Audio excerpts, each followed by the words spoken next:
Welcome to the Daily Plunge.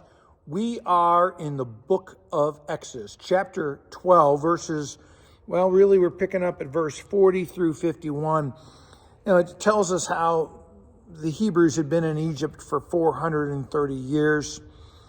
And now it says he's bringing out the Lord's divisions or the Lord's company. And again, we need to be careful about numbers. Just the point is that the Lord is bringing out this great crowd of people that belong to him.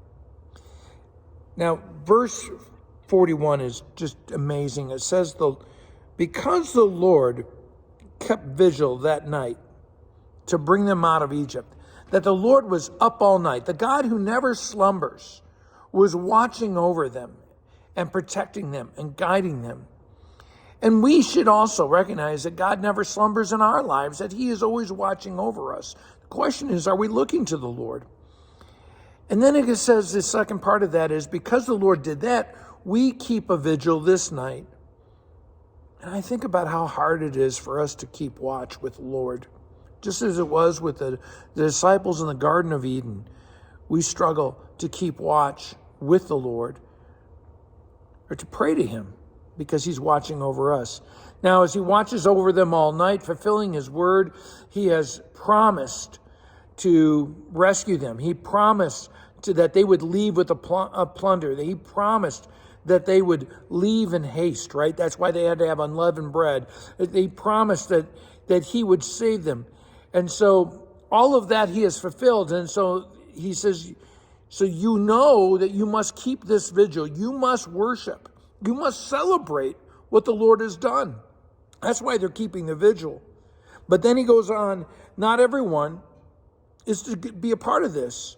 Only the people of faith, only God's people, the people who have repented, who have cut their hearts, who've died to self, can be alive in Christ, right? Alive in God. And so it says that no uncircumcised may partake of this festival because they're not in the community of faith.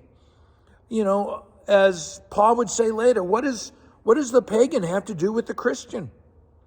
And this meal that is shared, it is to be shared amongst all God's people in community. It is this meal that gathers them together and constitutes them as God's people, because they share together in the salvation. That's why our communion, we all come forward together and we receive the Lord's Supper and the bread and the wine, because we are gathered around that table, and by the sacrifice of Jesus Christ and by the gift of the bread and the wine, we are constituted as God's people, because we are trusting in the Lord, trusting in his body and blood. And the believers are not to receive it because they will not receive it in a worthy manner, because they don't believe. That's the worth you have to have. Not that you're perfect, but simply that you trust God, that you are a repentant sinner.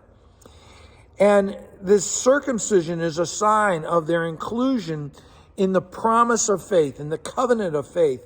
It's open to anyone, regardless of race or tribe or tongue or nation, but it's closed only to the people of God, the Exodus people. And so too, communion is all for all baptized Christians, people who have been baptized in the promise, but not for those who are unrepentant, who are outside of that baptismal promise. Because the Exodus, God's deliverance, is our identity. Not our works, not our efforts, not anything that has to do with our human body is our identity. Our identity is what God has promised and what God has done in us. Well, thanks, friends. Have a blessed day.